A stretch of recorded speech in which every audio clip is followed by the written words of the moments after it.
Senador Vicentinho, senador Requião, senadores e senadoras, de fato hoje, como foi dito, é um dia histórico.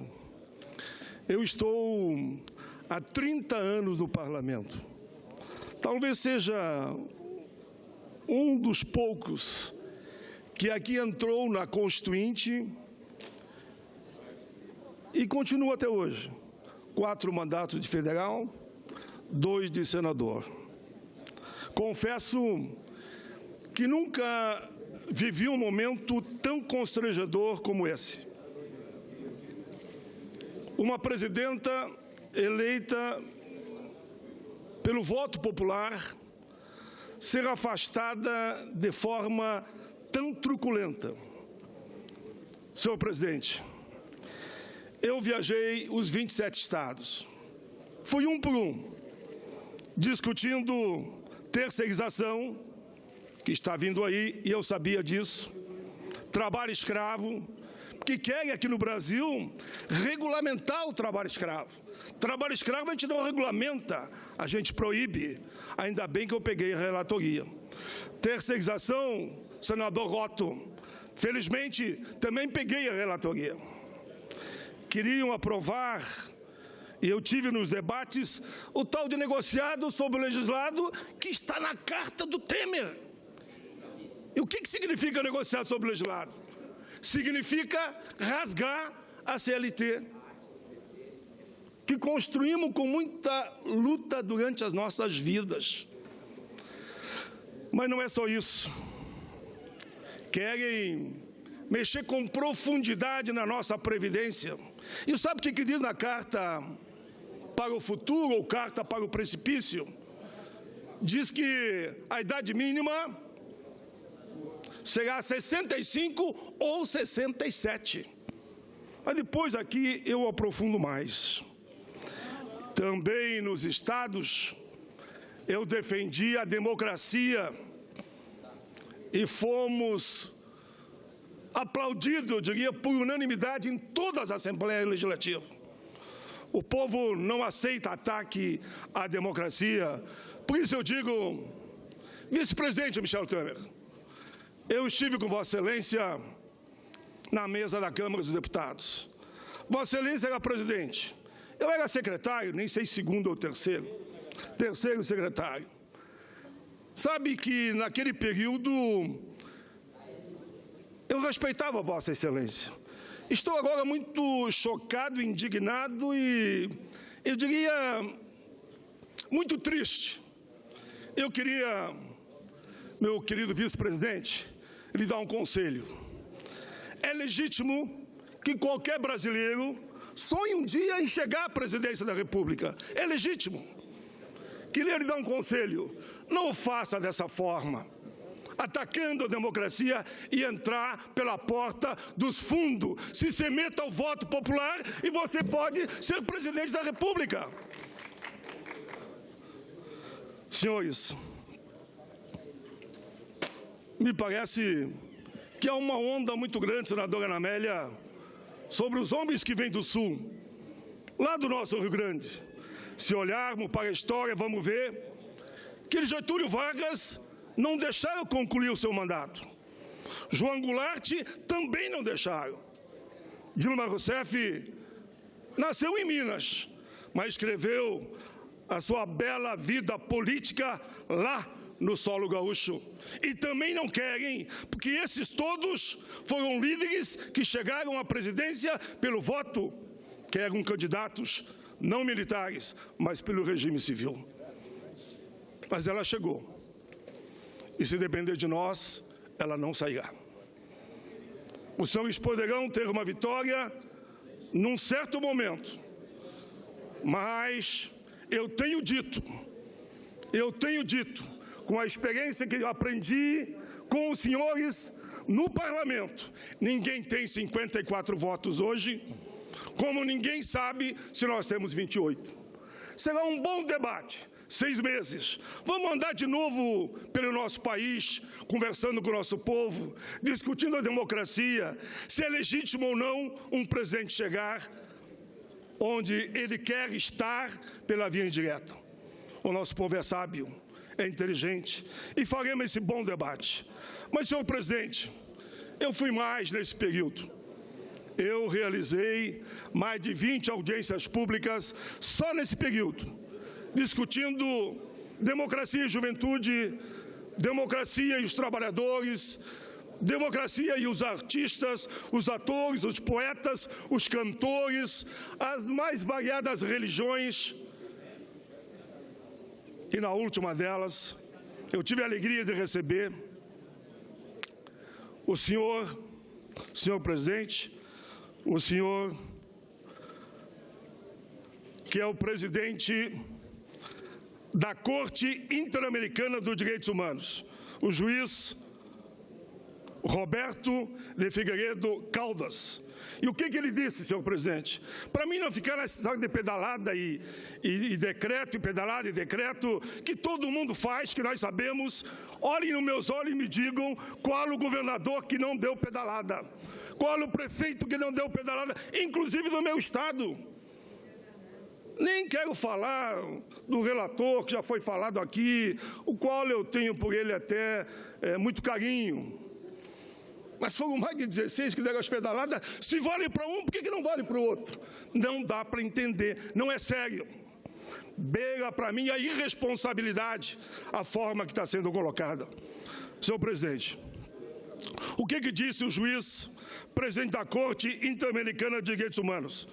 Não podemos olhar para o lado quando surgem ameaças à estabilidade institucional através de situações anômalas que podem terminar com a legalidade.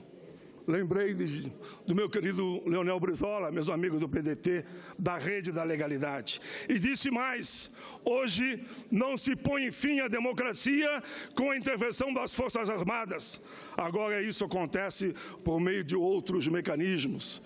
A situação do Brasil preocupa muito os povos latino-americanos.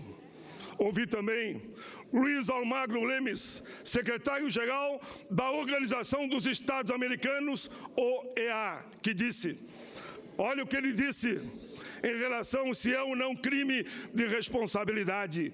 Qualquer juízo de indício de crime de responsabilidade, quanto mais de certeza, não passa nem perto das acusações que fazem a presidenta. Ou seja, ele disse, qualquer juízo de indício de crimes de responsabilidade, quanto mais de certeza, não passa nem perto da presidenta.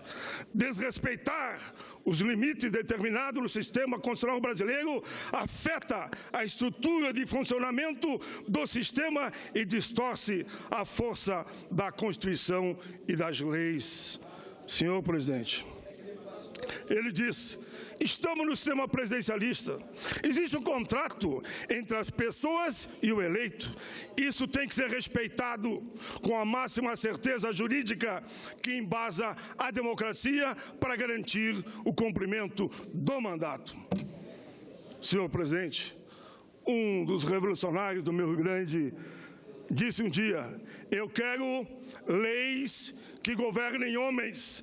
Eu não quero homens que mandem, distorçam e queiram mandar nas leis. Senhor presidente, essa frase é minha, mas eu vou colocar aqui. As ondas do mar refletem a vida. Elas vêm e voltam para as profundezas do seu leito natural. Ninguém fica surfando na crista da onda eternamente. Quem não entender a força da natureza e das águas acabará afogado. Por que eu digo isso? Assim foi com Jacques Danton, que quando na fase mais popular da Revolução Francesa, contribuiu para que diversos adversários tivessem a cabeça cortada. Só que depois, senhor presidente, ele só dizia, isso é um processo político. Só que ele também, em seguida, acabou na guilhotina. Enfim, eu digo agora, a quem interessa o impeachment? Olha, eu achei bonito hoje aqui. Armando Monteiro esteve nessa tribuna aqui.